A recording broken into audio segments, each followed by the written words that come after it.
जय हिंद। नमस्कार साथियों, आप सभी लोगों का मोस्ट वेलकम है आज के इस नए क्लास में। साथियों, आज के इस क्लास में हम सभी लोग जो है पढ़ने वाले हैं बीएसएससी कार्यालय परिचारी भर्ती 2025 के एग्जाम के लिए मोस्ट इम्पॉर्टेंट प्रीवियस ईयर के क्वेश्चन को, जो कि साथियों आपके बीएसएससी कार्यालय परिचारी भर्ती 2025 के एग्जाम के लिए काफ़ी इंपॉर्टेंट हैं। तो आप सभी लोग जो इस क्लास को बिल्कुल अच्छी तरीके से लास्ट तक देखिएगा और इस क्लास में दिए जाने वाले सभी क्वेश्चन को आप अच्छी तरीके से याद कर लीजिएगा, जिससे कि आप जो है अपने एग्जाम में सभी क्वेश्चन को आसानी तरीके से बना पाएंगे। तो चलिए साथियों, क्लास को स्टार्ट करते हैं। उनसे पहले यदि आप इस चैनल पर पहली बार जुड़े हैं तो आप इस चैनल को भी सब्सक्राइब कर लीजिए और सब्सक्राइब करके आप ऑल नोटिफिकेशन को जरूर ऑल पे दबा लीजिए, ताकि जब भी क्लास स्टार्ट हो सबसे पहले उस क्लास का नोटिफिकेशन आपके पास पहुँच सके। तो आप इस चैनल पर पहली बार जुड़े हैं तो आप इस चैनल को सब्सक्राइब कर लीजिए, साथ ही साथ आप जो है इस क्लास को साथियों लाइक जरूर कर लीजिएगा। तो चलिए क्लास को स्टार्ट करते हैं और देखिएगा क्वेश्चन क्या दिया गया है। क्वेश्चन दिया गया है कि हे राम प्रमुख वचन किसका है। साथियों, सभी क्वेश्चन बिल्कुल आपको इंपॉर्टेंट और सिलेक्टेड क्वेश्चन करवा रहे हैं, जिससे कि आपके पेपर में 100% यहाँ से प्रश्न सीधा सीधा देखने को मिलेंगे। तो आप लोग अच्छी तरीके से इन क्वेश्चन को याद कर लीजिएगा। बताइए कि हे राम प्रमुख वचन जो है ये किसका वचन है। तो इस क्वेश्चन का आपका सही जवाब ऑप्शन ए हो जाएंगे, महात्मा गांधी जी का है। ऑप्शन ए यहाँ पे आपका सही जवाब होगा, याद रखिएगा। अगला प्रश्न है साथियों कि अलमाटी बांध कृष्णा नदी पर किस राज्य में अवस्थित है। बताइए साथियों कि अलमाटी बांध कृष्णा नदी पर किस राज्य में अवस्थित है। इस क्वेश्चन का आपका सही जवाब साथियों क्या हो जाएंगे, तो सी हो जाएंगे, कर्नाटक।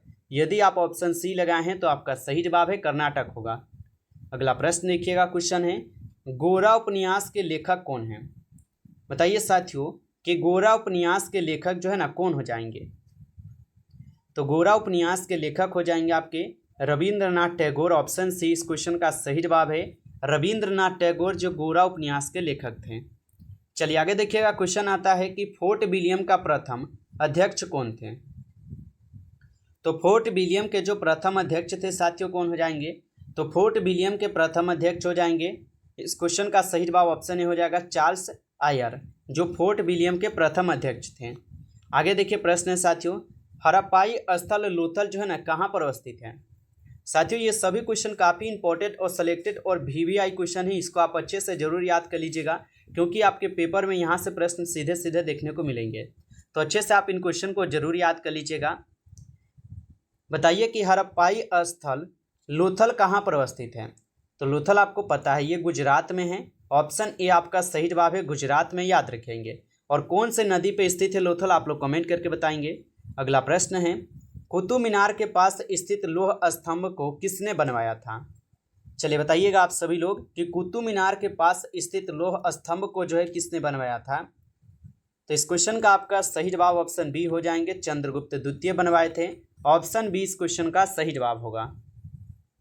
चलिए अगला प्रश्न देखिएगा आप सभी लोग। क्वेश्चन है कि लोहा और निकेल पृथ्वी के किस भाग का प्रमुख घटक माना जाता है। तो लोहा और निकेल जो ये पृथ्वी के किस भाग का प्रमुख घटक माना जाता है। तो साथियों ये आपके क्रोड के घटक माने जाते हैं। ऑप्शन सी सही जवाब है, क्रोड के। आगे देखिएगा प्रश्न आता है कि चंपारण सत्याग्रह कब हुआ था। बताइए आप सभी लोग कि चंपारण सत्याग्रह जो है कब हुआ था। तो चंपारण सत्याग्रह जो है 1917 को हुए थे। ऑप्शन सी सही जवाब है, 1917 को साथियों, याद रखिएगा।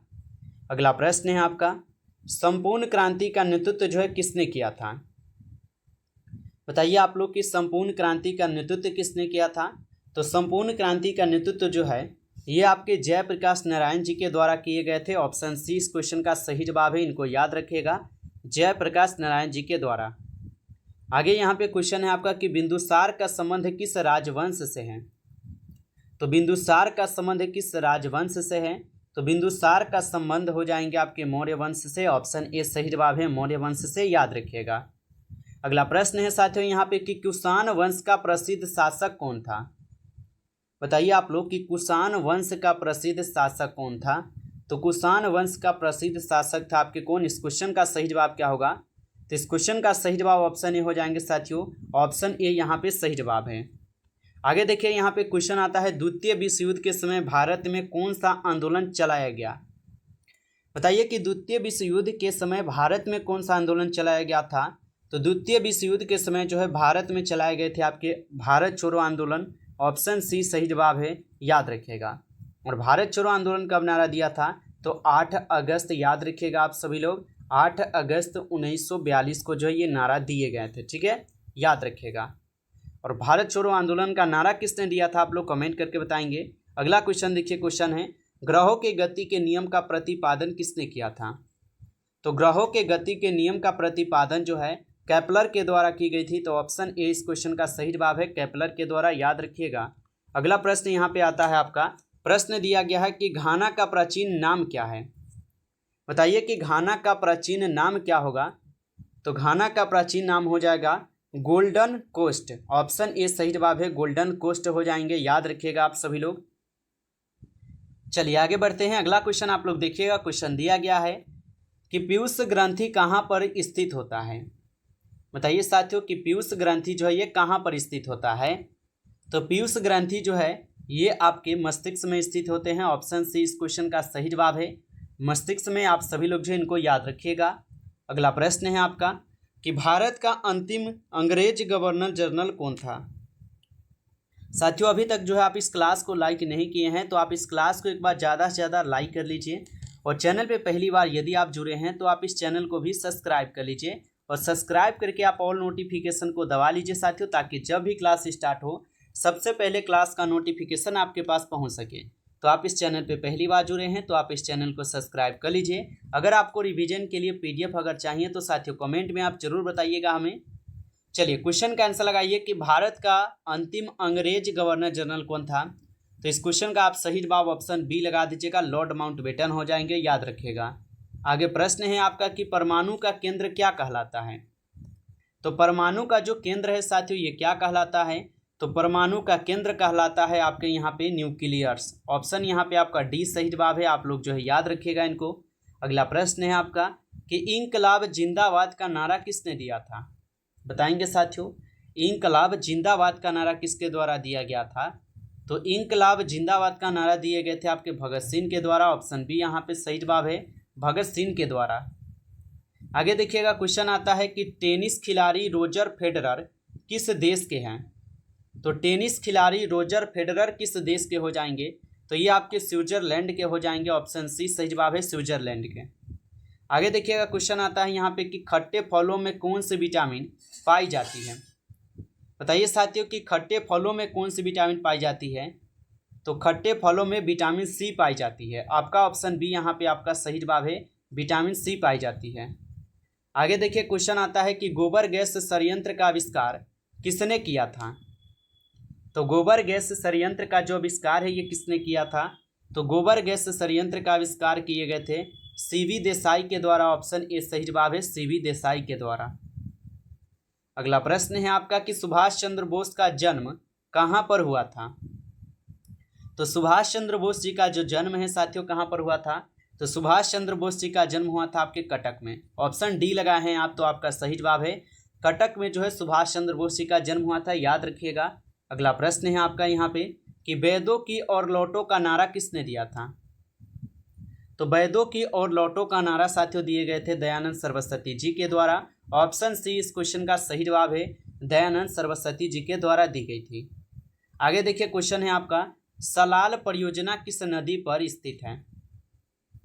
बताइए कि सलाल परियोजना किस नदी पर स्थित है? तो सलाल परियोजना हो जाएंगे चिनाब नदी पे। ऑप्शन डी इस क्वेश्चन का सही जवाब है, चिनाब नदी पे, याद रखिएगा। अगला प्रश्न है आपका कि कालीबंगा किस नदी के तट पर स्थित है? बताइए कि कालीबंगा किस नदी के तट पर स्थित है? तो कालीबंगा हो जाएंगे साथियों आपके घग्गर नदी पे। ऑप्शन यहाँ पे आपका डी सही जवाब है, घग्गर नदी पे है साथियों, याद रखिएगा आप सभी लोग। अगला प्रश्न है आपका कि वेद व्यास उपन्यास के लेखक कौन है? तो सॉरी यहाँ पे देवदास है साथियों, देवदास उपन्यास के लेखक आपसे पूछा है कौन है? तो देवदास उपन्यास के लेखक हो जाएंगे आपके कौन? तो शरत चंद्र चटर्जी हो जाएंगे। ऑप्शन है आपका सही जवाब है, शरत चंद्र चटर्जी। अगला प्रश्न है आपका विजयी विश्व का तिरंगा प्यारा किसका प्रमुख वचन है? तो विजयी विश्व का तिरंगा प्यारा ये किसका प्रमुख वचन था? तो ये वचन हो जाएंगे श्यामलाल गुप्ता जी का। ऑप्शन यहाँ पे आपका बी सही जवाब है, श्यामलाल गुप्ता इस क्वेश्चन का सही जवाब है। आगे प्रश्न आता है कि जीवन रक्षक हार्मोन किस ग्रंथि से निकलता है। तो जीवन रक्षक हार्मोन जो ये किस ग्रंथि से निकलता है, तो एंड्रीनल ग्रंथि से निकलता है। ऑप्शन सी आपका सही जवाब है। आगे देखिए क्वेश्चन है कि तुम मुझे खून दो मैं तुम्हें आज़ादी दूंगा, ये किसने कहा था साथियों। तो तुम मुझे खून दो मैं तुम्हें आज़ादी दूंगा, ये सुभाष चंद्र बोस जी के द्वारा कहा गए थे। तो ऑप्शन सी सही जवाब है, सुभाष चंद्र बोस जी के द्वारा कहे गए थे। अगला प्रश्न है कि अभिनेता राजकुमार का असली नाम क्या था। तो अभिनेता राजकुमार का जो असली नाम था ये भूषण पंडित हो जाएंगे। ऑप्शन यहाँ पे आपका 20 सही जवाब है, याद रखिएगा। नमस्कार साथियों, इस क्लास में कुल आपके लिए 30 क्वेश्चन थे जो कि काफ़ी इंपॉर्टेंट और सिलेक्टेड क्वेश्चन थे। ये सभी क्वेश्चन साथियों जिससे कि आपके पेपर में साथियों 100% यहाँ से प्रश्न आपके पेपर में आएंगे। अच्छे से आप इनको याद कर लीजिएगा। साथियों यदि आपको ये क्लास अच्छा लगा है तो आप जो इस क्लास को एक बार ज़्यादा से ज़्यादा लाइक कर दीजिए, ठीक है। और चैनल पे पहली बार जुड़े हैं आप तो आप इस चैनल को जरूर सब्सक्राइब करके ऑल नोटिफिकेशन को आप दबा लीजिए, ताकि जब भी क्लास स्टार्ट हो सबसे पहले क्लास का नोटिफिकेशन आपके पास पहुंच सके। तो आप जो इस चैनल को सब्सक्राइब कर लीजिएगा। साथ ही साथ आप जो इस पीडीएफ के लिए आप लोग हमें कमेंट में जरूर बताइएगा, ठीक है। तो पीडीएफ के लिए आप लोग कमेंट में जरूर बताइएगा। चलिए फिर मिलते हैं आपसे एक नई टॉपिक के साथ नेक्स्ट क्लास में। तब तक के लिए जय हिंद जय भारत।